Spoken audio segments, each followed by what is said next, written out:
Boosed contains adult themes and language. Listener beware.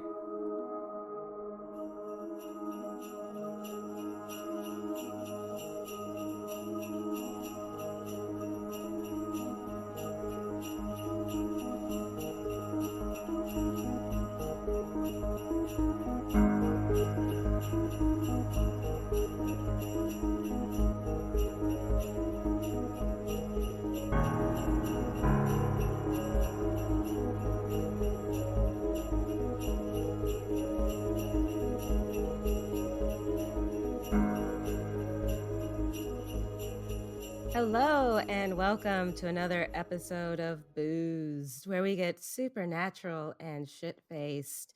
I am your host, Camille, and I'm here with my co-host. This is your co-host, Sydney. And we are here with a very special episode. It is our Christmas episode. Cue the sleigh bells. Merry Christmas. And since it is our Christmas episode, I thought it would be great to have a special guest with us. Someone who you all are very familiar with, considering she still holds the number 1 and number 2 spots for most downloaded episodes of Boosed podcast. Miss Sky Williams, hello. Hi, I didn't know I didn't know that was a thing. That's so cool.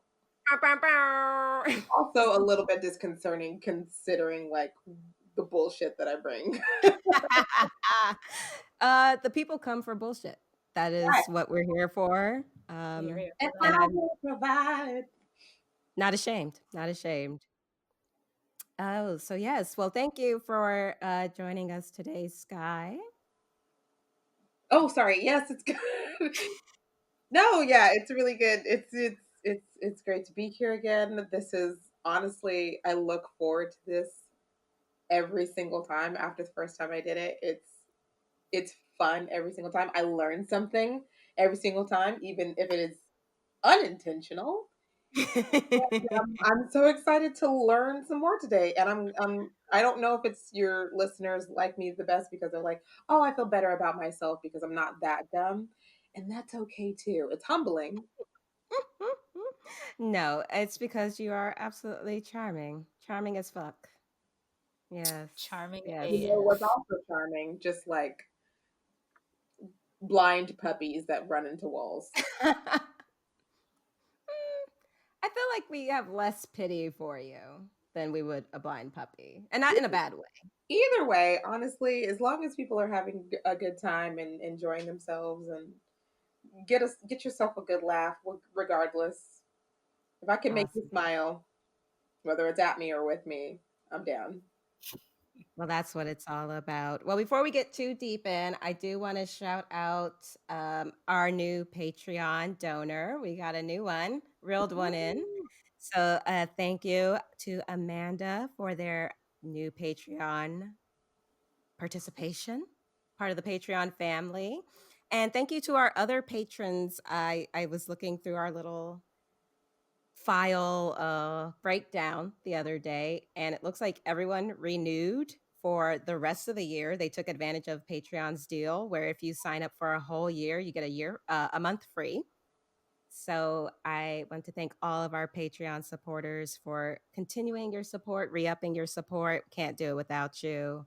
Really, really love it. If you would like to support us on Patreon, there are tier levels starting at $2 a month. That's it. And you get a bunch of bonus. One of the bonuses might be watching a video version of this very episode. So there you go. Got that to look forward to. You can go to patreon.com/boostpod. You can also find us through our website at boostpod.com. And we are on all social media at boostpod because children branding is important. And that's how we do it. And we're also on Pinterest with Sydney, finally followed. Have you been to the website yet, Sydney? Yes, I have. I've been to the website. There's some very good information about us on there and some really awesome pictures of both of us. And there's also the episodes as well as our merch is on there. So if you guys want some brown liquor lady mugs for Christmas, you still got time.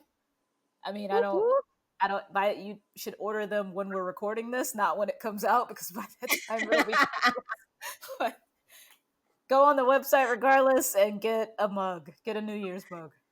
Yeah, I'm just gonna predict that it's probably too late for a Christmas order, but everyone's birthday is coming back up, right? So there you Everybody's, my go. birthday's in 2 months. Because we're So. starting a new year. That's why And guess everyone. what? Hey, no one counts your birthday this coming year. Everybody's turning the same age they turned in 2020. Okay, we don't count Yes, this year. I could do 17 again. there you There you go. go. Good job. All right. Well, we're gonna jump right in because this is a special episode, and I want to make sure we get to all of the special information. So to continue, as everyone takes a drink, I'm gonna ask, what are you drinking tonight? Literally, everyone took a sip right as I started to ask that question. It seems like an appropriate time, to be honest with you. What are you drinking there, Sky? Well, I'll tell you, my darling. I am drinking a nice, cheap ass Sauvignon Blanc. Mm, It's cupcake, and it's around $8 because I'm a nice. gala on a budget, and We I love was to gonna see it. drink the vodka, but for some strange reason, when I hang out with you and I drink like hard liquor, I need to have a conversation with my mom afterwards, and so I was like, so let's go easy in on this and just like have ourselves a good night. Yeah, that's what I'm drinking. And I'm drinking straight out of the bottle because I'm trying to save the turtles and not drink out Classy as fuck. of cups. Classy. That's Thank you. all it is. Mm-hmm. Straight class. You know, your mom could have used a phone call tomorrow. That's fine. That's fine. No, she could not.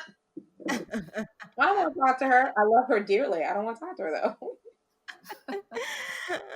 though. Sydney, will you be calling your mom tomorrow? What are you drinking? No. I mean, I'll call her, but Because you're a I'm good child. also I am. I'm an accomplished daughter. No, I'm also drinking a cheap ass Sauvignon Blanc, and I probably should start drinking straight from the bottle too. Maybe that would keep me from breaking glasses. Maybe No, that's what we're just gonna I break should also. the entire glass, and we don't need that kind of massacre on our hands.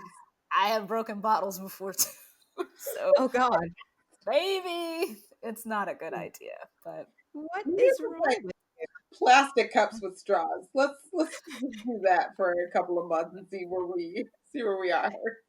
you? Need all metal stainless steel tumblers. That's all you should be yeah, using at your house at this Those point. are hot. I They like those. they make the ones I keep seeing advertisements. Maybe it's targeted advertisements at this point for those like stainless steel tumblers, but it's literally a wine bottle with a straw. It's like wine bottle sized with a straw that comes out the top.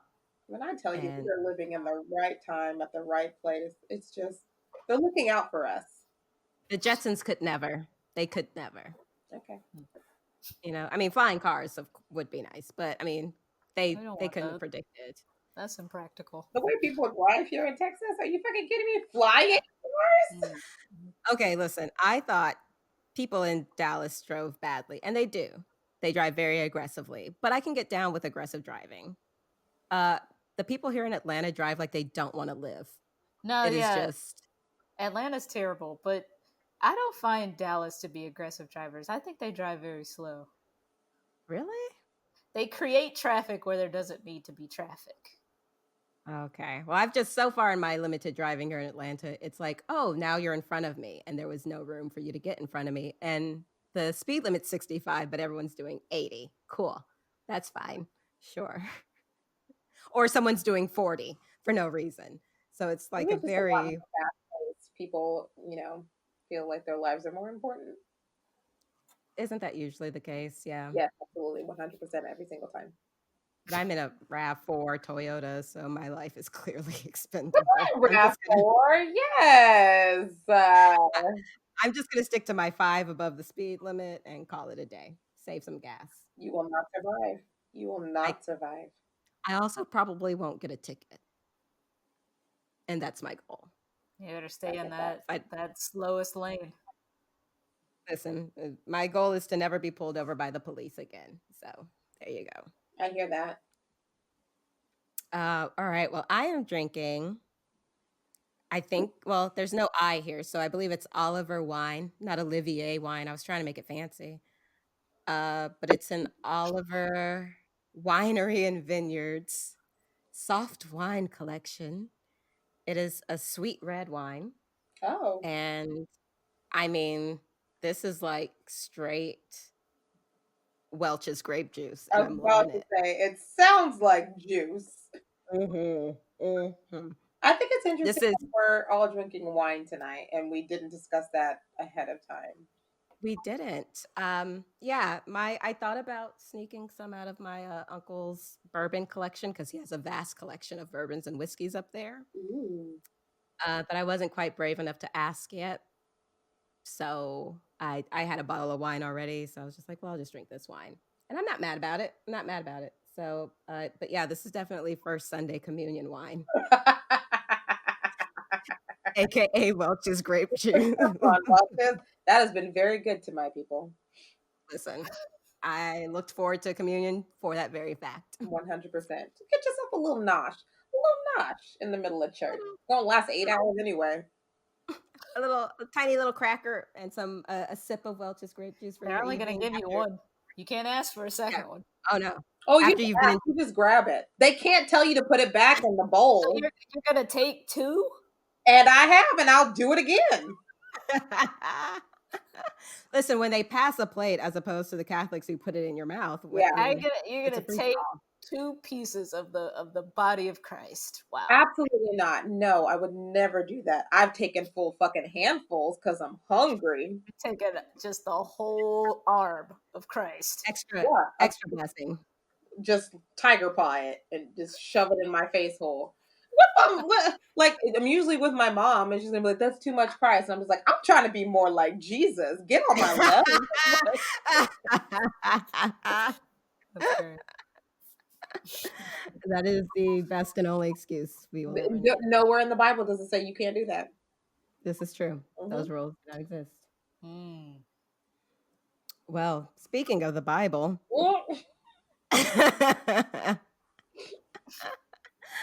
we're gonna get into the topic of this week's episode. And since it is the Christmas season, I thought we could revive a bit of a boozed Christmas. If you've not listened to our first boozed Christmas with Sky, I highly, highly suggest you do so. As I mentioned, it is like the number 2 most downloaded episode of Booze Podcast at this point. And that's for a reason. It is hilarious. And it was actually the inspiration for this episode because we learned a lot of things about Santa Claus in that episode, a lot about his friends and associates. And so I thought it would be great to dive into the man himself, Santa Claus. Oh, San Nicholas. Name, Kris Kringle. Name, Sinterklaas. Name, Père Noël. Babo Natale. Père's Nicole. Papa Gijo. Okay, Calvin. Yes, yes. And tonight we're going to learn all about this jolly fat bastard. Does he have some like demons in his closet? Because I'm 100 here percent. I'm 100% here for all of the tea on Saint Nicholas. It's a grab bag of random. We're gonna get into I it. love We're gonna it. get into it. All right, so let's get started. So Santa Claus is a true figure of American classic lore, meaning he is comprised of thefts from other cultures and capitalism. So, Like everything else in America. right, exactly. Thefts of other cultures, capitalism equals America in a nutshell. Also equals Santa Claus. So now to get to the root of the jolliest of all home invaders, we are going to start with a very real person, Saint Nicholas of Myra, or as he is also known, Nicholas of Bari. And Saint Nicholas was an early Christian bishop of Greek descent from the maritime city of Myra in Asia Minor, which is now modern day Demri, Turkey. I probably pronounced that wrong, but it's in Turkey. Nicholas of Myra was around during the time of the Roman Empire. Because of the many miracles attributed to his intercession, he is also known as Nicholas the Wonder Worker. Is So, that an American translation, or is that like? Because I'm going to assume that's. sure it's probably like Nicholas, who always wore a green shirt. This is considering it's from Wikipedia, we're going to say that's a very Americanized translation of fair. whatever he was actually called. So Saint Nicholas, as I mentioned, is a real person. Like his bones have reportedly been found. What? Well, I'm sorry. So let me stop here and say this episode is probably not for children, or anyone who still believes in Santa Claus. Why would children be listening to this podcast? You never know. You never know. Kids could learn a lot from us, quite honestly. It's I think we don't have a bleeped version though, kids. So sorry. we do not. I'm sorry, but I mean, can we go back to his bones being Santa's bones? Yes. So Did they just go missing? Well, so there is a Saint Nicholas like church or cathedral, and he is buried, I think they said underneath it. Yeah. And so his bones were found not too long ago and somehow confirmed to be his. I don't know. It's archaeology mixed with religion and science. It's a weird. There's an article online about it if you want to look it up. But Saint Nicholas is him. Yeah, Saint Nicholas, the patron saint, Saint Nicholas is a real person, quote unquote real person. So, Saint Nicholas is the patron saint. There's a list here. He is the patron saint of sailors, merchants, archers, repentant thieves, only the repentant ones, prostitutes, that's their word, sex workers, prostitutes, children, brewers, which is, good for us, pawnbrokers, for some unmarried people, shout out, and students in various cities and countries around Europe. He is also the patron saint of both Amsterdam and Moscow. Okay, so what the fuck is left? Not much. What a grab bag of people. Gee, like prostitutes and the children? You can't have the babies just hanging out with each other. Actually, you can. They probably are more connected than any other demographic. So never mind. Possibly. So I did pull a lot of research from Wikipedia, stnicholas.com or org, whatever it was, and some other sites that I will source on our blog at boostpod.com. There will also be some photos to go along. It's probably a .gov. I think it was like a Catholic website, so I think it might be .org if nothing else. I should probably look at the bottom of my notes so I can tell you. stnicholascenter.org, your official source for St. Nicholas. I will say, no, the actual saint, we'll get to it. The actual St. Nicholas, because Santa Claus and St. Nicholas aren't exactly the same person. What? I didn't. Hold on. What? We'll get there. We'll get to it. You're gonna learn something else today. I'm so sorry. Is this so far worse or better than the Christmas monsters I made you talk about? I'll take. You know what? I will take. The conspiracy of Saint Nicholas over the Christmas monsters any fucking day. Okay, good. So Nicholas was known to be an extremely generous man for his habit of giving gifts to the poor. One often cited story of his generosity is a tale of a very pious Christian man who, impoverished, could not provide to have his three daughters properly wed. He thus had no choice but to make them turn to sex work. I mean, that's a natural progression of things, isn't it? Isn't it? It is said that St. Nicholas secretly left enough gold in the man's home for the and able to provide a sufficient dowry so that all three of the impoverished daughters would not have to become prostitutes, which is probably why he is the patron saint of prostitutes and unwed women. Aw, that's kind of sweet. Good for you. So St. Nicholas is a saint, and as most saints, that means he worked some miracles. That's usually what it takes to get into sainthood through the Catholic Church, is you have to do some miraculous work of some sort. And so let's look at some of St. Nicholas's miracles.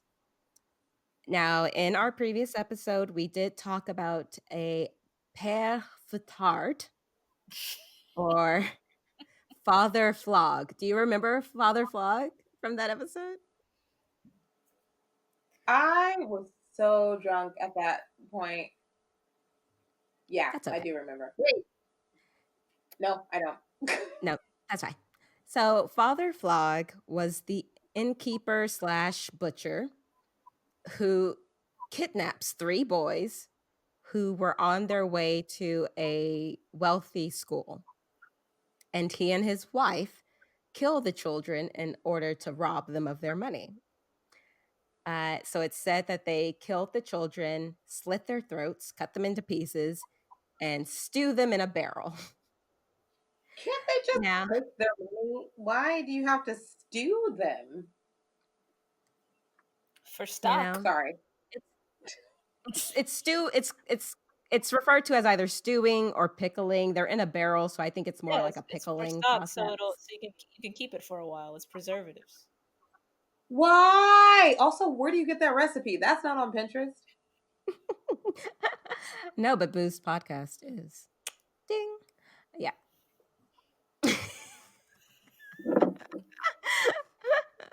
Just drop that there. So Père Fouettard, as we discussed, he is a friend of a Santa Claus figure. I think he's a friend of Santa Claus, which we discussed in, again, the Boosed Christmas episode, the first one. And the reason why he is connected to Santa Claus is because Saint Nicholas, the person we're currently talking about, is known to have resurrected children. No, that's not. You can't just do. How did? No. You can't just. Now he's a sorcerer? The fuck? Which is exactly why I wanted to talk about Santa Claus this year, because he seemed to have a lot of demon friends and a lot of supernatural powers that had never been discussed before. So in researching Santa Claus, you get Saint Nicholas, who he is based off. And again, we'll get to it. But Saint Nicholas, the saint, did resurrect these three children. He was like visiting the town that this butcher was in, Père Fouettard. And he, asked the butcher, "What have you done with these children?" The butcher lies to him, and Saint Nicholas sees through his lies and resurrects the three dead children, which, if you Google it, there's a very weird Renaissance style painting that goes with this story that I will post on the blog. It is just very awkward in its depiction of these three children. They are very, very muscular. It's weird. Anyway, It was a different time. it was a very different time. So after Saint Nicholas resurrects these children, Père Fouettard, he repents and he becomes Saint Nicholas's partner, or assistant, as a punishment for his crimes. So yeah, this is part of Saint Nicholas's, the real person. It's history. He is reported to have resurrected over 100 dead children including several who had drowned together. Okay, who's to say that this dude isn't just like taking a child, taking them to like the community lake, as it were, and like dunking them under for just long enough for them to panic, bringing them out and just being like, I saved you, tell the village. And the kids still dumb. And they're like, you saved me. And so, and kids are constantly saying stuff. I think that's really what happened. I mean, it worked though. He got his sainthood. So there you go. I mean, now I know what I need to do next year. Hey, why go the Mother Teresa route when you can just Absolutely. I have so many children at my disposal. I mean, there? well, that sounds wrong, but you know what I mean. Right. So another one of Saint Nicholas's miracles. Another time was when 9 passengers on a sinking ship asked for his help. He appeared in the sky and he quelled the storm. Another apparition of the saint once saved the burning Doge's palace in Venice by throwing a piece of blessed bread on the flames. That's not a thing. That's 100%. I'm sorry to y'all, but that is 100% not a thing. I put many a loaf of bread onto a flame, and that shit's flammable as well. How big was this piece of bread? You throw a sandwich that's on fire, and all of a sudden everybody's saved. No. How big was this bread? Was this like Texas toast sized bread, or like how big was it that it's gonna put out a flame? Also, bread? It was blessed, Sky. It was blessed. Yeah, no, you better say the word allegedly before you tell another one of these fucking lies, because. And also, I want to go back to him appearing in the sky. So he's alive or he's dead, and he's a ghost. This is starting to sound a little bit allegorical. Yeah, this sounds like a Jesus allegory. Mm-hmm. Listen, have you ever known the Catholic Church to lie? I don't know any Catholics, so I'm going to say no. You might want to watch Spotlight, the movie. No, if it's going to make me learn, I definitely don't. Yeah, it's a bad lesson to learn about the Catholic Church. Moving on. I don't know. It could be very kind of allegorical to Jesus, but it just says he appeared in the sky. So I don't know if this was like before or after he reached sainthood or before or after he died. But it's another explanation as to why he might be the patron saint of maritime men, sailors, whatever you want to call them. It should also be noted that Nicholas was a vegetarian. Yes. And as such, points for Sydney. And at one point, he was served a roasted partridge. He then made the sign of the cross over it, and the bird revived and flew out the window. That's not a thing. If you cook a partridge properly, it does not have. If it still, if it still has its wings, if it could fly, somebody didn't cook it right, and that's a bigger problem. Did it fly to the pear tree? A partridge in a pear tree? Is this connected? So somebody gave him just a dead ass bird, and they were like, "Eat this," and he's just like, "Nah." It still got roasted partridge. See, that's a power that us vegetarians have. You serve us beef or like chicken, and we just like bring it back to life and set it free. That's not how it works. I think it might be. No one puts a full cow in front of a vegetarian and says, "Eat this." It's lunchtime. I don't know. I have accidentally served Sydney meat before, so sometimes we forget. No, you forget. Okay. Let's not bring up Taco Cabana. Oh, that's my shit right there. Okay. So one day, on the day of Nicholas's consecration as a bishop, this is a very weird story that has to do with his suspected miracles. And this one, I don't know if this is really a miracle per se, but I'm going to tell you this story and we'll come to our own conclusions at the end.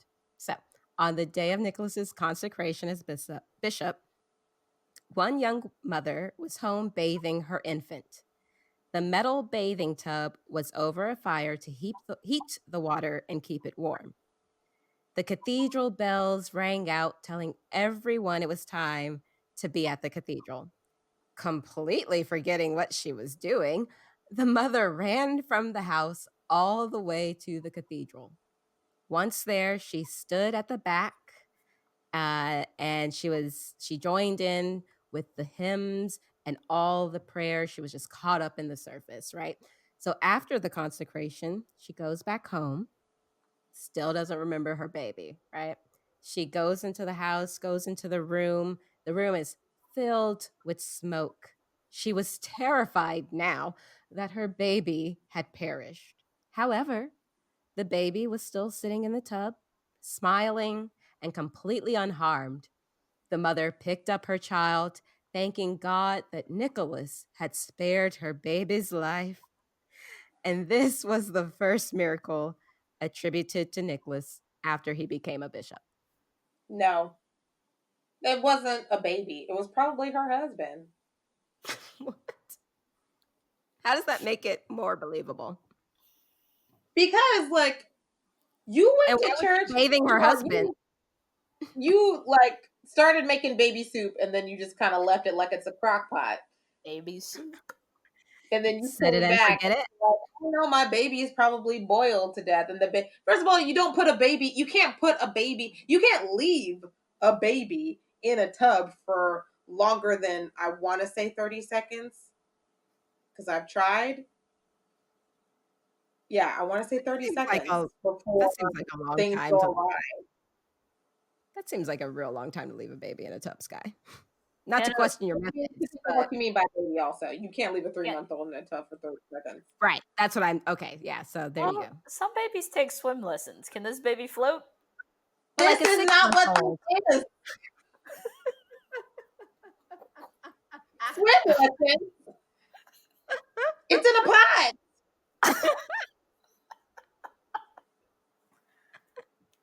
Maybe it's No, like a no.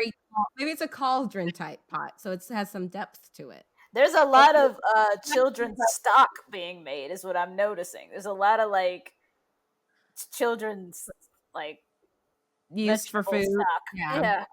Mhm. Also, like, I've had plans that are really, really important. I've never got to the point where something was so important where I'm like, oh, I'm missing church. Let me just leave my child in the pot. It's fine. I It's gotta fine. go sing with him. I mean, but Saint Nicholas saved the baby, so there you go. Clearly, it was fine. No, he did not. At what point? At what point? There's no proof. That's so stupid. I'm actively angry right now. I'm so sorry. The rest of the story probably won't be any better then. Saint Nicholas, his legendary habit of secret gift giving, gave rise to what we probably think of the traditional model of Santa Claus through Sinterklaas. Sinterklaas is Dutch and he is based on Saint Nicholas. He is often depicted as an elderly, stately, and very serious man with white hair, a long full beard. He wears a long red cape over a bishop's alb. He sometimes has a red stole. He has a red mitre, a fancy ruby ring, and he holds a gold colored crossier along with ceremonial shepherd's staff with a fancy a crossier is like a shepherd's staff with a fancy curl top. He just sounds like a drag queen. I don't know why. Or a pimp.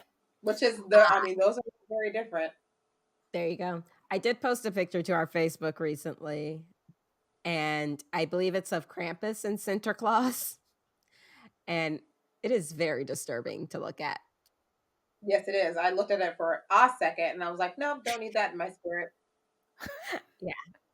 So I might include that one in the blog, but if you want to see it for sure, make sure you go to our Facebook page because it's interesting.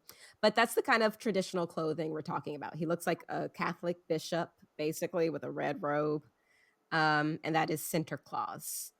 Now, Santa Claus also traditionally rides a white horse. He carries a big red book, which records whether each child has been good or naughty over the past year. Now, this would not be a Boosed podcast episode if we didn't talk a little bit about some possible racism. So,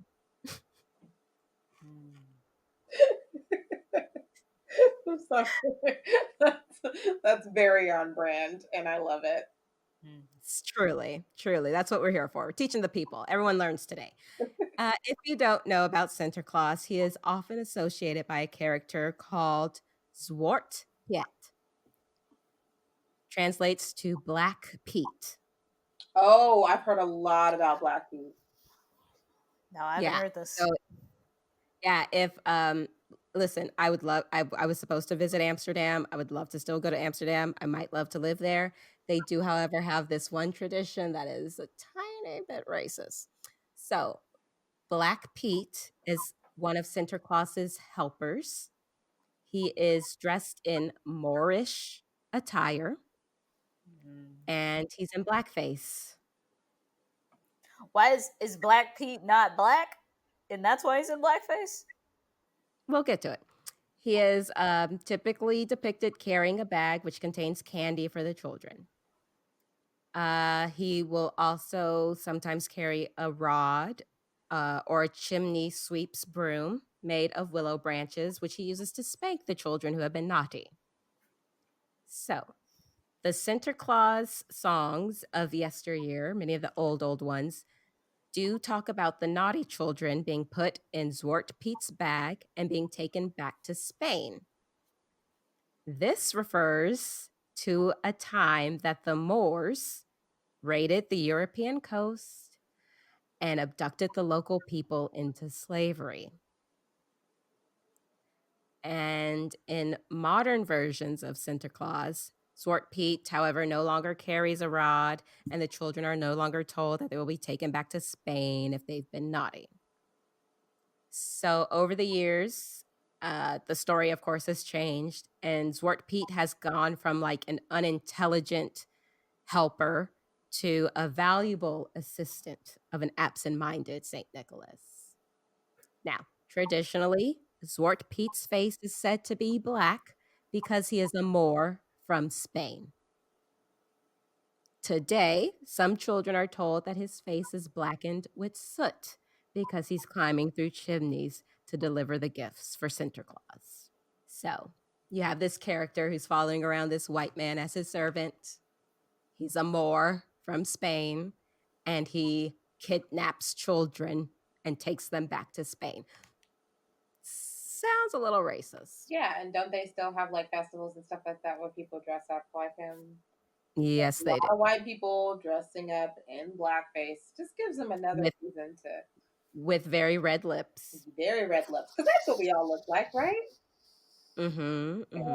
So there's a debate about this every year around this, around the festival of Santa Claus, whether or not Amsterdam is participating in racism in blackface. They kind of write it off as, we don't ever think of it as racism. He's covered in soot. That's what we were taught. He was covered in soot. So, you have to think Amsterdam, Dutch culture, although the Dutch were slave owners in America. That is part of my family's personal history. They don't necessarily equate it with what we equate blackface with here in America. Why do their faces have to be so black? Like, why can't they look like Dick and Mary Poppins? They didn't look like they were in blackface, and that was also soot. Right. No, that has been addressed many times. I think some of the newer pictures you'll see of Zwart Piet, he does look like he just has smudges of coal on his face. However, traditionally, he is in full-on blackface. Because and that's like why. So what do the lips have to do with anything? Because he was a Moor. Chimney. So you're saying it's because he was black, not because he was covered in soot. Listen, I'm not defending them.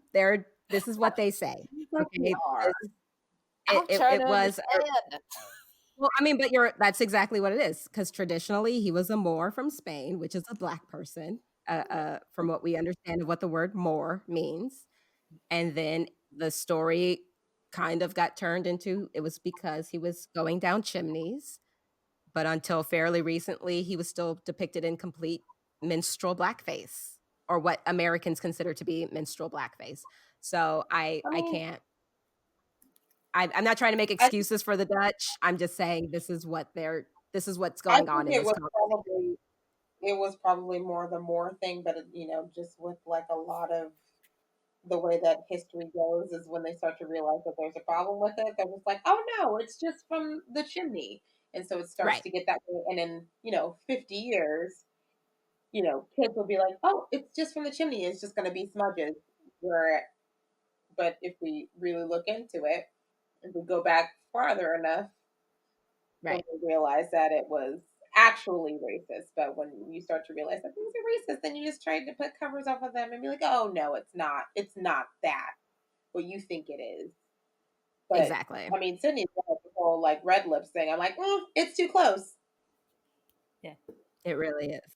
Moving on from Boosed Race Corner, Santa Claus is known to be the basis of the North American figure that we know as Santa Claus. So now we have got you some little history, a little bit of mysticism there in the background to bring us to America's Santa Claus. Now, it is said that Santa Claus, as we know him, came about during the American War for Independence, and that it was really started by the Dutch people in New York. So, Dutch immigrants brought Santa Claus to New York when they immigrated, part of their traditions and culture. And it just kind of evolved after that once America won its independence. So, the 1770s, the New York Gazetteer, Gazette, Gazetteer. What would you call that? That was a lot of ease. Yeah, Giraffe. it was. What? Giraffe? New York Gazetteer noted that the feast day of Saint Claus was celebrated by the descendants of the ancient Dutch families with their quote usual festivities. So Santa Claus, known as Father Christmas, known as Saint Nicholas, Saint Nick, Kris Kringle, Santa. Again, he is just a very Western Christian culture person, folklore, myth, who brings gifts to homes of well behaved children on the night of Christmas Eve, December 24th, or during the morning hours of Christmas Day, December 25th. And he brings coal to the naughty children. And I will stop to say that possibly part of the reason that December is chosen for these days of Santa Claus is because St. Nicholas Day is December 6th, based on modern calendars. It is December 6th. That is what is celebrated in a lot of European cultures still as St. Nicholas Day. People get gifts on this day. Children predominantly get gifts on this day. The reason that Christian culture celebrates Jesus's birthday and Santa Claus December 25th, even though Jesus was probably born in the spring, all has to do with trying to absorb pagan rituals such as Saturnalia into the culture to try to convert pagans. And at one point, Christmas wasn't celebrated at all in America because it was seen as this hedonistic pagan practice, because it was all couched in like this big feast, and there was booze and food and debauchery galore with Saturnalia Oh and my with the God. original kind of Christmas. Yeah, so when the Puritans got to America, they were like, we're going to cut that shit out. No more Christmas. Oh, Nothing. fuck the Puritans. Exactly. So it did take some time for Christmas to come back into popular culture before it was an actual holiday. It's interesting how they didn't like it because of the paganism of it, and then somehow over time it works its way back to church. Yeah. So how do Yeah. you No, it's ration with that? Or is that where the it, capitalism comes in? it's partially where the capitalism comes in, because if Okay. we want to talk about some pagan Christian holidays, we can take a good hard look at Easter, which is a different time every year based on the moon. Because So, bunnies run the moon. mhm, and lay eggs. And then you find them. Yep. Has nothing to do with a goddess of fertility whatsoever. No, of course not. Why would it? Anyway, um, so there are also some who say that Santa Claus has also absorbed elements of the Germanic deity Wodan or Odin. Ever heard of him? I have. He is The god a string cheese. yes, a string cheese. Is that what you said? Yep, that's Odin. Sounds right. Yep. Which is, of course, associated with a pagan midwinter event of Yule and led by the Wild Hunt, which is a ghostly procession through the sky. Are we seeing some connecting threads here about a ghostly procession through the sky and Santa Claus? So prior to Christianization, the Germanic peoples celebrated a midwinter event called Yule. With Christianization, Did a you say lot of Yule? those Yule, Yul, like a Yule log. So with Christianity spreading far and wide, like I said, they absorbed some of the Yuletide celebrations into the modern Christmas. But during the traditional Yule, supernatural and ghostly occurrences were said to increase in frequency, such as the Wild Hunt being the ghost procession through the sky. The leader of the Wild Hunt is said to be the god Vudan or Odin.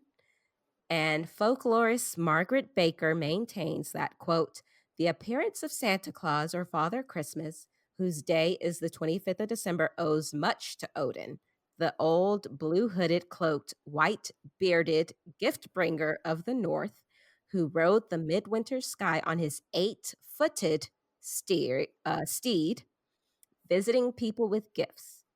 Odin transformed into Father Christmas, then Santa Claus, prospered with the Saint Nicholas, and the Christ child became a leading player on the Christmas stage. End quote. This is so specific. Did he change his clothes from blue to red? So, I mean, basically what you're seeing, and I didn't go into it because I didn't go into Saturnalia and the whole Greek Saturn praise thing, that, basically when Christianity started to consume the world, um, and colonize different parts of cultures, they really tried to integrate what those quote unquote pagan cultures were doing to make it more palatable to them to become a Christian.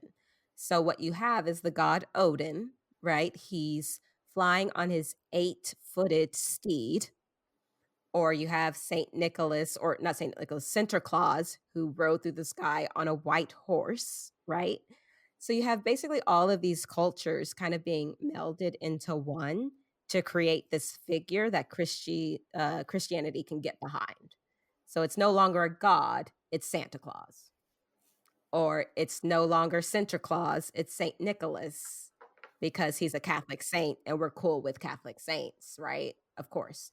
So you're just getting this like melting pot of, like I said, theft of culture, theft of traditions being boiled down into this one thing that can be widely accepted to a Christian culture. So, you have Odin flying through the sky, bringing gifts. His 8-steeded steed. How many reindeer are there? 4, 2, 8. 8. wait. Wait. So you he go had from a steer with, he had a She said 2. Okay. Rudolph and Dasher. Math was the one subject that I was good at in high school and college. So this is a humbling moment for me. That's okay. So you have the 8 reindeer, traditional reindeer, but Odin's horse had 8 legs. So See, perhaps eight legs got turned into 8 reindeer. And Santa Claus had 1 white horse and he got turned into a reindeer, but that could also come from Odin's 1 steed with 8 legs. You see, so it's all like why did they interconnected. change his clothes from blue to red? Because It it has to do with Roy G. Biv. the color wheel, yes. Perhaps. But it's again, so you have Odin who may have preceded Saint Nicholas, who then birthed Santa Claus, and by the time you get to Saint Nicholas and Santa Claus, he's wearing a bishop's robe, which is red, and then you get to Santa Claus, and he's put in a red outfit. So it all kind of starts to meld together to make something palatable for the masses. Also, And it should. What was that? I said red is the color of gluttony. Is it? Definitely pulled that out my ass, but it made you believe it for a second, didn't it? I did. We might Google that later just to make sure. Please don't. I do It not. sounds right. We're gonna go with it. We're gonna go with it. Thank you. We're gonna go with it. Red wine, gluttony, whatever. Cheers. Well, I mean, you heard that thing about like how they choose the colors red and yellow for fast food restaurants because those are 2 colors that are associated with that will like make you want food. That's true. Oh. So I thought about that. So I feel like red is the color of like. It's actually orange. I just Googled it. Okay. Well, fine. Very, very Carl Jung of you. But you Very were archetypal. close. Very I was close. and that is enough to count for me. So thanks. Yes, it does. Yes, it does.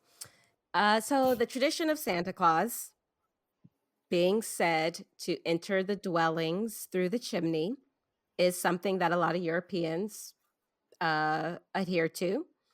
Although many Europeans don't really, I mean, they kind of recognize Santa Claus, but if they have their own traditional Saint Nicholas or Santa Claus or Father Christmas, they kind of see Santa Claus as kind of this additional person. Not necessarily their main guy, but he's there, he's cool, whatever. Like the elf on the shelf. Yeah. Yeah, he's just kind of this other dude who does stuff. In the pre-Christian Norse tradition, Odin would often enter through chimneys and fire holes on the solstice to deliver his gifts. In the Italian Befana tradition, the gift-giving witch is perpetually covered in soot from her trips down the chimneys of children's homes. Now, I'm going to pause here because I know I said a name that no one recognizes. Befana. I think I'm pronouncing that right. It's a it's Befana. Befania, maybe. It's Italian. Have either of you heard of this person? No. Good. So, there's a pronunciation guide, but I don't know how to read the Bethany. I don't know how to read the phonetic alphabet. So I'm going to call her Befana. In Italian folklore, Befana is an old woman who delivers gifts to children throughout Italy on Epiphany Eve, which is January 5th, in a similar way to St. Nicholas or Santa Claus. So, Christian legend has it that Befana was approached by the biblical magi, otherwise known as the 3 wise men or the 3 kings, a few days before the birth of infant Jesus. They asked for directions to where the Son of God was, as they had seen the star in the sky, but she didn't know. She did, however, provide them with shelter for the night, and she was considered to be the best housekeeper in the village, with a very pleasant home. When the Magi left, what was that? I said that could mean a lot of things. She was the best keeper there was. She was really good at sweeping. She was cleaning up. She was cleaning up. Sorry if we've offended any Italian people. So the Magi, when they were leaving, they invited to join them on their journey to find the baby Jesus, but she said no because she was too busy with her housework. Later, she realized that that was probably a bad decision, and she tried to look for the astrologers, the three magi, and for Jesus, but she was not able to find them. So, to this day, La Befana, or Befania, I'm sorry if I'm pronouncing that wrong, is searching for the little baby to this day. She leaves all the good children toys and candy or fruit, and all the bad children get coal, onions, or garlic. First of all, that's not a bad gift. You know how many things you can cook with onions and garlic? And you got the coal to But heat if it up. you're a child, how much cooking are you doing? I mean, I did quite a bit. I did none, so I would have much preferred candy and fruit. That's So, fair. That's fair. So and now she's still looking for baby Jesus? she's still looking She for ain't baby got no Jesus. friends and be like, listen, that story, we done been found him. You're a bit late. Here's where we found him. Wow. Is she still You alive? can move Like, on. how is she still alive? Magic, Christmas magic. We'll get to it. We'll get to some powers about the Christmas time. But another Christian legend about her is a little bit darker. So this says that Bafana was an ordinary woman with a child whom she loved dearly, but the child died, and her grief made her mad. However, upon hearing the news of Jesus being born, she set out to see him, delusional that he was her child. She does eventually meet Jesus. She presents him with gifts to make him happy. The infant Jesus is, of course, delighted and gives Bafana a gift in return. She would be the mother of every child in Italy. Jesus doesn't have that kind of jurisdiction. Not the baby Jesus. The baby Jesus didn't have that kind of like pull.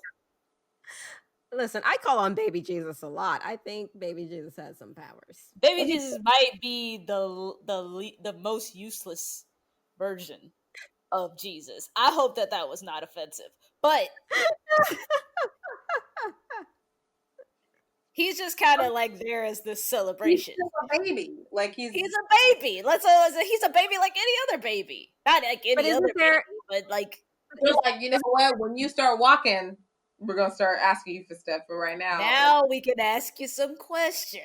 try to hold that head up for more than 30 seconds, and that's all we ask of you.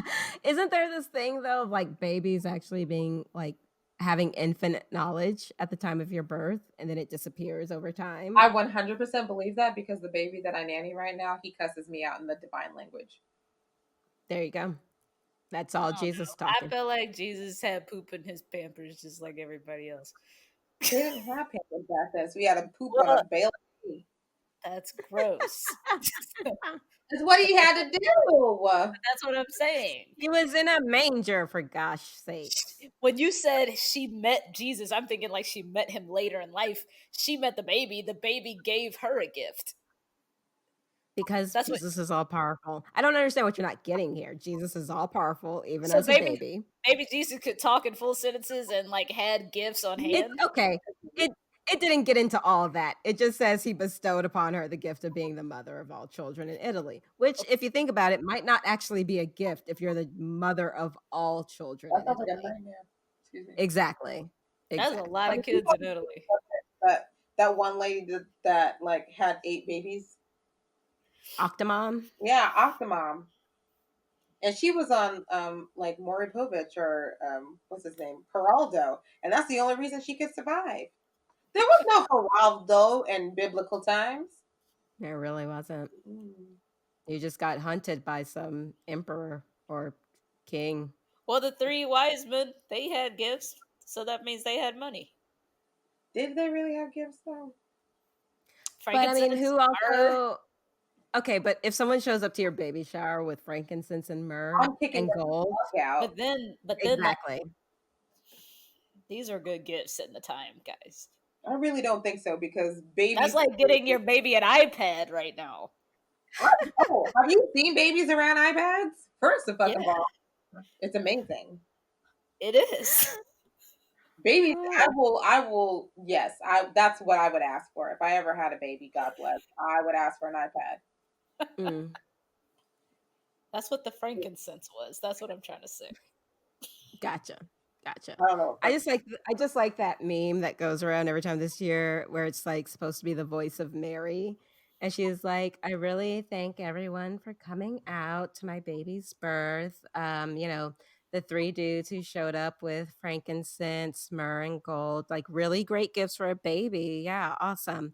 And this little boy who has been inexplicably drumming in my face for the last half hour.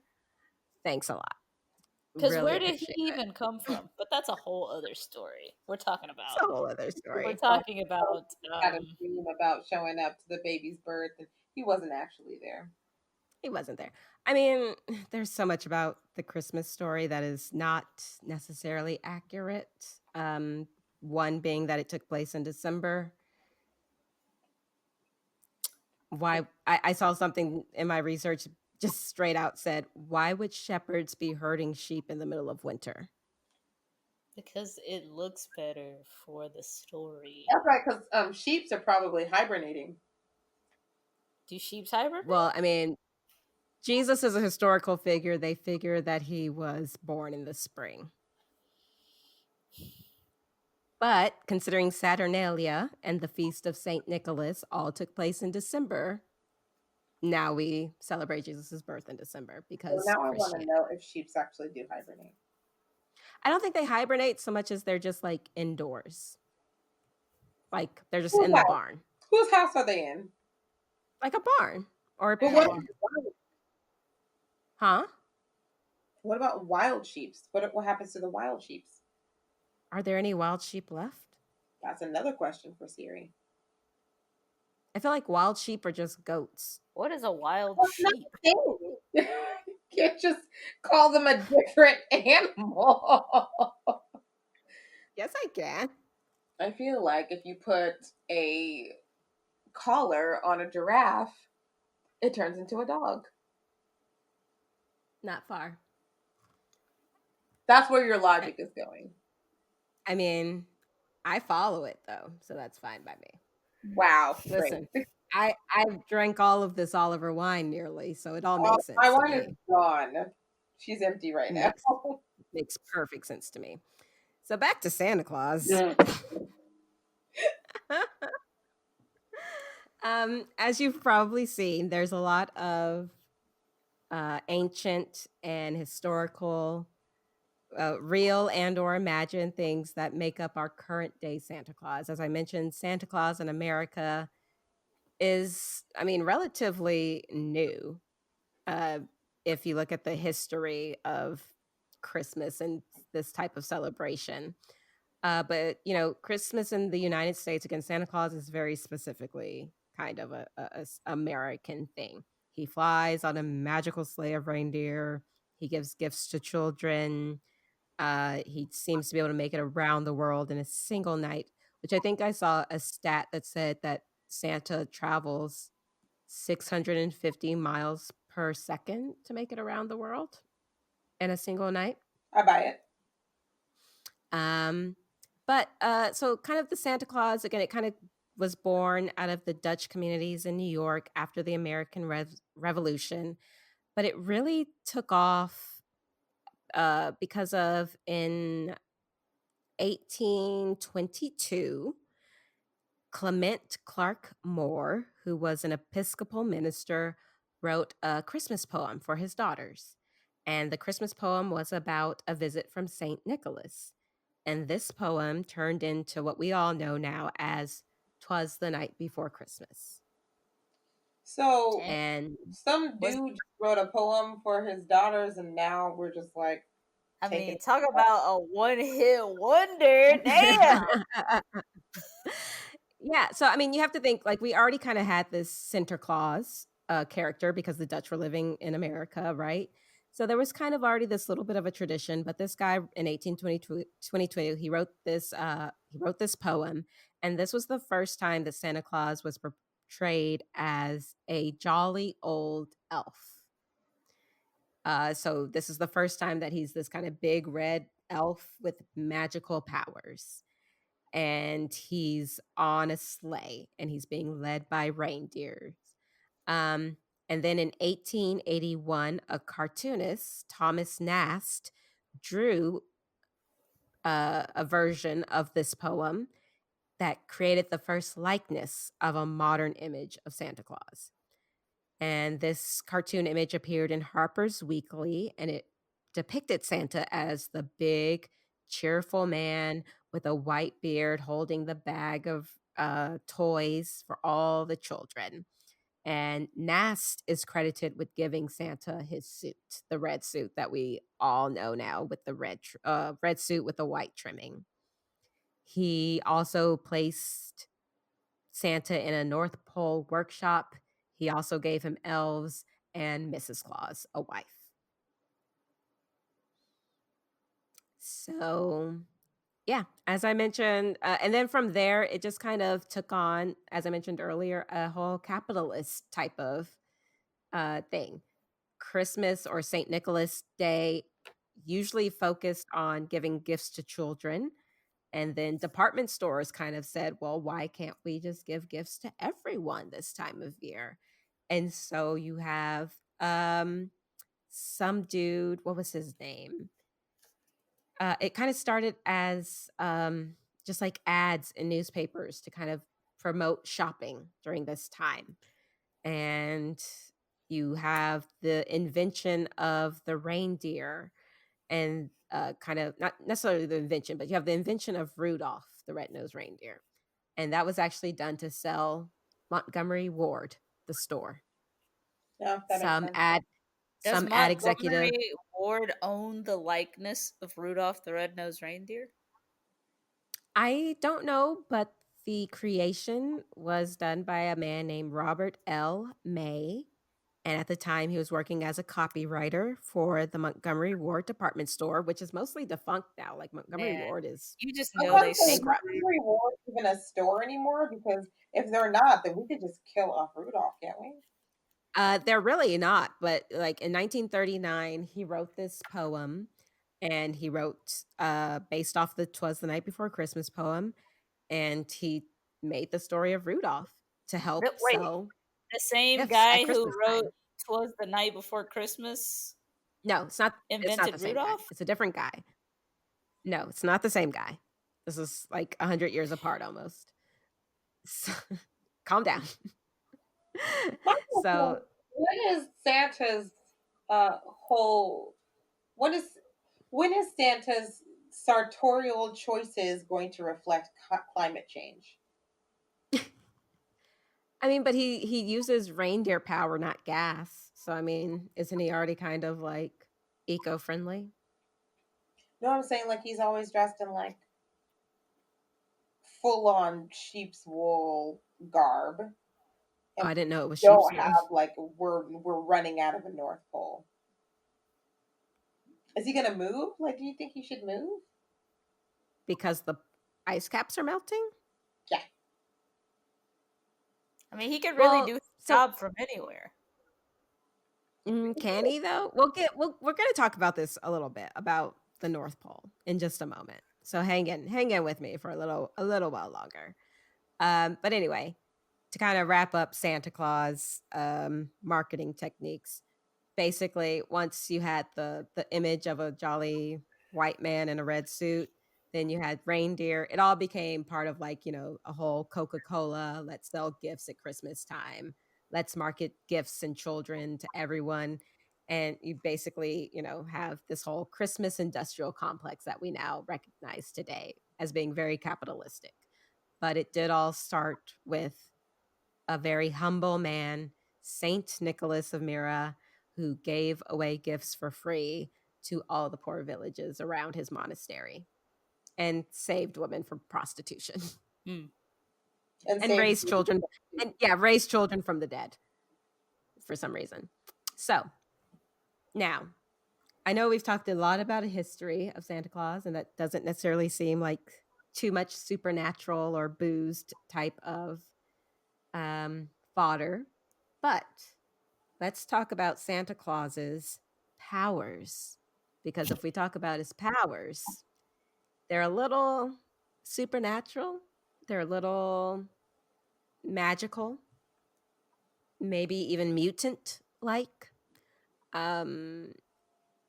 And I say mutant-like because he does appear in Marvel Comics as a Omega level mutant. So What? there is a Santa Claus character in Marvel Comics. He is an Omega level mutant and he has powers. But the powers are much like the powers we already know him to have. So let me ask you, what would you consider list me off some of St. Nicholas's or Santa Claus's powers that we like modern Santa Claus. What are his powers? Well, I guess him being able to fly may not necessarily be his power, but maybe his sled or the reindeer. I'm not sure what can fly. Is it the sled, the reindeer, or him? Um No one's gone into that. I would say most that's a good question actually Probably because the you can look reindeer. at it well you can look at it like are the reindeer equipped to fly because of an extension of his powers or do they have their own powers of flight? Well, why would That's he give an extension of his powers to a bunch of animals? because He you could just never see like fly. Santa flying without him being in the sled, and like with the reindeer, so they can fly. Yeah. Not him. So the reindeer fly. Yeah. Okay, so the reindeer fly. But does he communicate with the reindeer though? Yes. He's gonna have to. So you can say that Santa can communicate with animals, at least with reindeer. That's one of his powers. That's so specific that yeah, I onto that. Now that I think about it, like, does So- he have powers? Like, he's not making the gifts, and he's not flying the sleigh. So, like, what's he actually doing? He's just dropping the stuff off. I mean, he's got his omnipotence. He sees you when Omniscience. he knows. Okay, there we go. Forgot about that Yes, part. so He's all knowing about at least the children, which seems super pedo to me. Okay. no, because Saint Nicholas is the patron saint of children because he raises them from the dead. So it's no pedo. But he raises them for the dead so that he can fuck them. Okay. Record scratch. Right here. I'm not going to co-sign that one. I would say, if anything, I feel like his friends, Pear Fatard and Krampus, are the most likely to fuck a child. No, we talked And about this. Krampus fucks your mom. yeah, Krampus does fuck your mom. Yeah, that's true. Or your dad. Either way. I'm just saying, like, little Pete, he just like spanks them and he's like, "You've been bad." It's some dark stuff. I don't want to talk about it either, but it's something that we haven't discussed. It is. So, but back to his less pedophilic tendencies. And I apologize if that was triggering to anyone. But so Santa has the gift of omniscience. Would you say that he can alter time? No. No? Why not? How does he deliver all his gifts in one night if he can't alter time? It's That- the reindeer. That's why time zones were invented. Mm-hmm. Okay, but if you have to go 650 miles per second, That's the reindeer. That's not him. We just said that. They're the ones that can fly. He's just sitting his ass in the sleigh. okay, so the reindeer is super fast. Yeah. Yes. All this dude knows how to do is spy on kids and check a list twice. Okay, but would you say that he is able to shapeshift? What does he turn into? Oh, so he can go down the chimney? He can skinny up? Right. Or go through keyholes. I really don't think he goes down the chimney. I really think He goes through a keyhole? He's also a pickpocket. A pickpocket. Yeah. Where's Not a that come from? pickpocket. Not a pickpocket. What's the word when you can go into a house using like a credit card and like hope? A burglar? Yeah, he's a burglar. He's a burglar. Yeah. He's a home invader for sure. He's a home But, invader. He parks illegally. And He's a criminal. Let's just call a spade. I mean, that's what it mostly sounds like. He's a fucking criminal. And we're like, isn't that nice? Fuck no. He's a pedophile and a burglar. And I'm supposed to leave you food out. All right. So would you say he has immortality? Yes, because he should be a diabetic for how many? Like, how can you eat 7 billion milk and cookies and not die? Children. Okay. I think we have to get away from the fact that he is delivering to every child in the world, because clearly not Well, he every does child that. in the world believes in Santa Claus. Very true. Okay. Damn. I mean, if you want to look at who Santa Claus would mainly deliver to, it would probably be mainly North America. North American white children? I mean, North American children. Let's not pretend we didn't believe in Santa at one point. That's true. So North American children, because a lot of European countries have their own traditions that they don't necessarily follow Christian Santa Claus Christmas traditions. So he's not delivering to the whole world per se. Well, we know he's not real, period. So But he is immortal. I don't think that's true. Yeah, I What's guess your I mean, basis?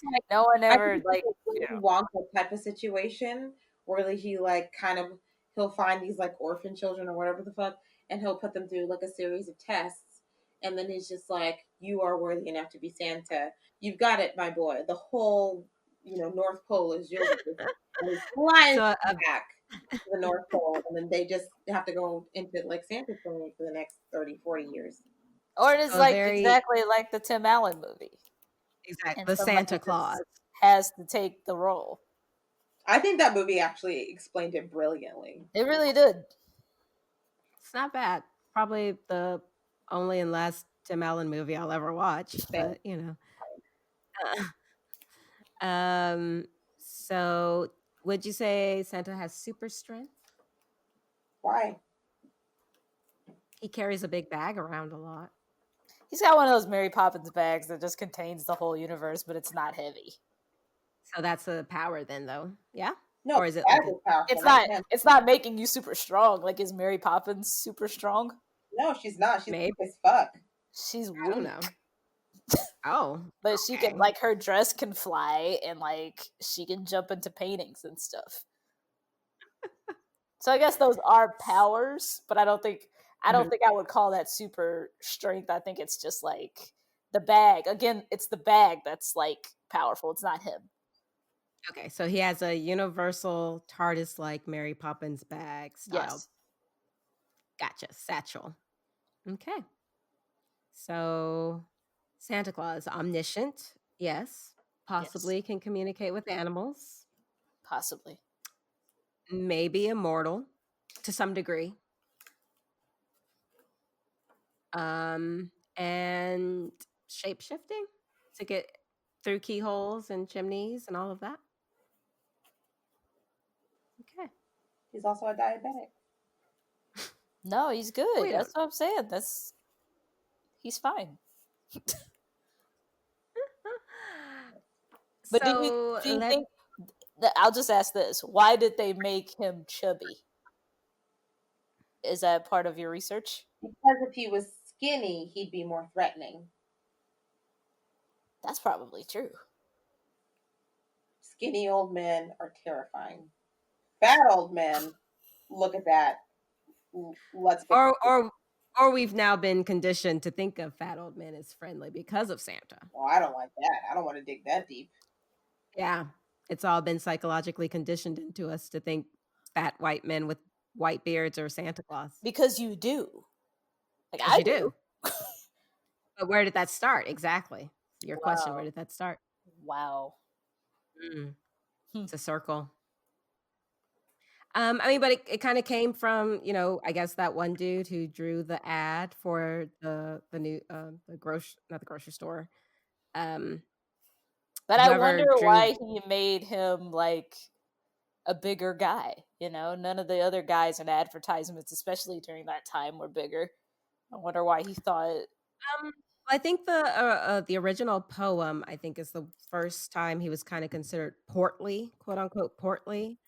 And so from there, you kind of got this rotund, kind of cheery face guy. And it may, very well to Sky's point, it may be because someone who's a little bit bigger might seem more friendly. They're Yeah, kind more of jolly. considered. They're Fat jolly. people Yeah. don't run and they can't chase you. What'd you say? I said fat people can't run and they can't chase you. Okay, sure. Um, So, it's yeah. So you give him rosy cheeks, you give him a weird laugh, and you say that yeah, he wears a brightly colored suit. where does the ho ho ho come from? The prostitutes that we were talking about earlier.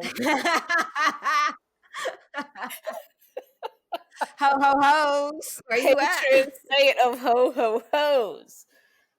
I'm sorry. I absolutely and 100% support sex workers, and I just want to put that out there. We all do, yes. Yes. But I do love that explanation now that I know that he is the patron saint of sex workers. I'm telling you, it comes full circle if you really think about it. All of it. All of it does. All of it does. Yeah, I mean, otherwise it's described as just being a weird laugh that sounds like ho ho ho.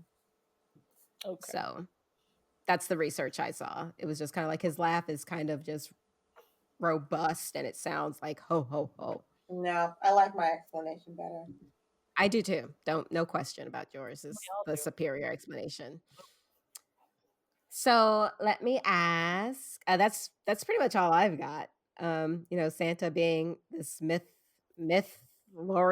folklore type of creature that is specifically American, very American, although he has a lot of roots in a lot of other cultures, which is also very American.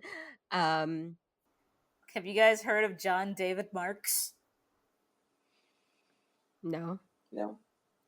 So John David Marks wrote Rudolph the Red-Nosed Reindeer in I don't know what year, but he also wrote Rockin' Around the Christmas Tree, A Holly Jolly Christmas, and Run Rudolph Run.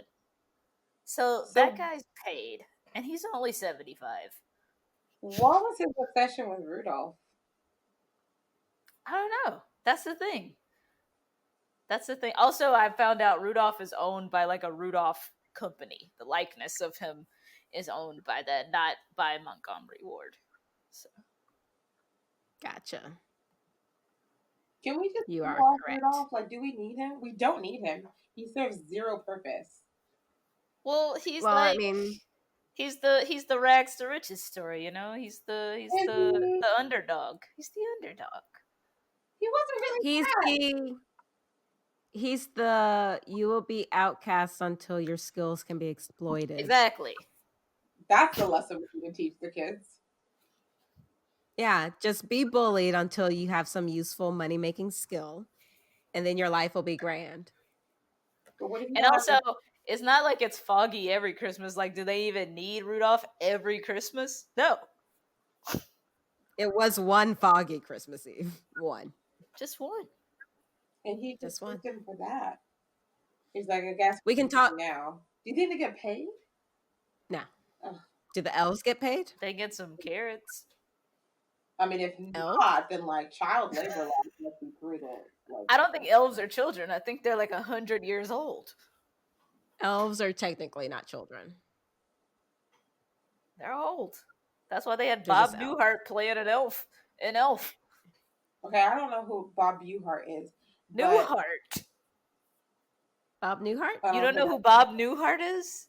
Okay, every single Boosed episode, I don't know who somebody is. Okay, that one is more acceptable though. I'll give you that one. That's true. Bob Newhart is not as much of a cultural. Would not expect you to absolutely know who Bob Newhart is. Yeah, I don't understand how you guys would expect me to know how any of these people are when you start talking about them. How am I supposed to know? So the movie Elf. Have you seen Elf with Will Ferrell? No. Okay, then she doesn't know who Bob Newhart is. And that's fine. Bob Newhart is a TV star from like the 60s and 70s. That's way before I was born. I know, but he was on Nick at Night while we were growing up. Yeah. So that's how I didn't get cable until we were like 12. Okay, so there's no way for you to know who Bob Newhart That's is. right, because I was poor. I hope you guys feel satisfied with yourselves. Yes, that's fair. Okay. Why were we talking about Bob Newhart? Because he invented Because what? Elves. Our elves paid Because money. Bob Newhart is 100 years old, and that's why they had him playing an elf. But elves aren't children. They're not is children. what we were talking about. Yeah. That's not. So are they compensated labor or slave labor? Probably slave labor, like Oompa Loompas. Or it just seems like slave labor because every single movie that we see, they're working really, really hard, but it's always close to Christmas. Who's to say they don't have like 8 months off and then they just work really fucking hard for 4 months? Well, they have to like. Then that sounds like more managerial discretion than if you're like taking 8 months off and then cramming everything in. You like can't. You can't do that because there's new stuff every year. They got to gather the resources to make PS5s, to make Oculus Rifts, and all these things. Little Chinese children are. They're the elves. They're the real elves. Let's examine that. Let's examine that for a little bit. So I always try to attribute like any, and I don't know if this might just be a me thing, and I don't know where it stemmed from, but like anything like super trendy or technology driven was not made by Santa's elves because they had to have so much like lead time to make it. So like your traditional gifts of like a doll or a doll house or a train set or something, a football, something super basic came from Santa. Anything else kind of came from China. Your parents in China. You don't think that they up their resource game and their outsourcing of work and all? You don't think Santa has like startup companies that he's umbrellaed with and things like this? I mean, you just turned Santa into Jeff Bezos, and I don't know what to do with Santa that. is. Santa is Jeff Bezos. Okay, only Jeff Bezos can get everything to you by Christmas. This is true. Very true. So, hail Bezos is words. Oh, God. Fuck Santa. St. Nicholas is dead. It is all now Jeff Bezos. I mean, I think that's the conclusion we were on our way to anyway. Yeah. Put that man in a red suit and we're done. Yeah. Bald Santa. All right. Well, we will try to find some way to wrap this up now. You derailed a little bit. A little bit. Dear listener, I hope you have a Christmas wish that gets fulfilled. And while you're at it, if you could please leave us a review on Apple Podcasts. That is also one of my Christmas wishes. I looked at the statistics and it looks like most of you listen on Apple Podcasts. So if you would please take just a few extra minutes to leave us a written review, that'll help the show get some visibility, which will get it out to the masses. You can also take the time to share, like, and subscribe the podcast. Every little bit helps. Visit us at boostpod.com to learn more about me, about the show, to buy some merchandise. You can go to boostpod.com or boostpod.bigcartel.com. And Sky, where would you like the people to find you this Christmas season on the internet? Sorry, I was like totally focusing on something that's not that. I am on Instagram at official Sky Williams. I will be soon getting a TikTok because that's what the youths have been doing, and I mean, there's no way that I can tell you what my handle will be on TikTok, but I will be getting that. Don't do it. Don't do it. No. You should do it, Sky. It's fun on TikTok. You can also listen to Sky on our very first episode called Up in Smoke and our first Christmas episode called A Boosed Christmas. I'm still debating the episode name for this one. It's either A Boosed Christmas, Santa's Revenge, or Return to Santa, Christmas Mountain. Santa, Agent of Chaos. I don't know. So I'm mulling it around. We'll see what happens. Sydney, where can the people find you online? I'm still at Sid SYD _N_play at Sid and Play on Instagram and Twitter. And no Very place nice. else.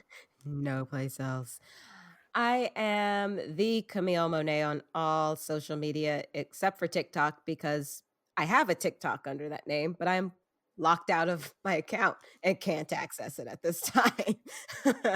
um, but you can find me anywhere else at the Camille Monae. You can find Boosed Podcast at Boosed Pod on all social media or at boozedpod.com. Thank you, dear listener, again. And we wish you a very happy holiday, whatever you celebrate or don't celebrate. Wear a goddamn mask. Take care of yourselves and one another.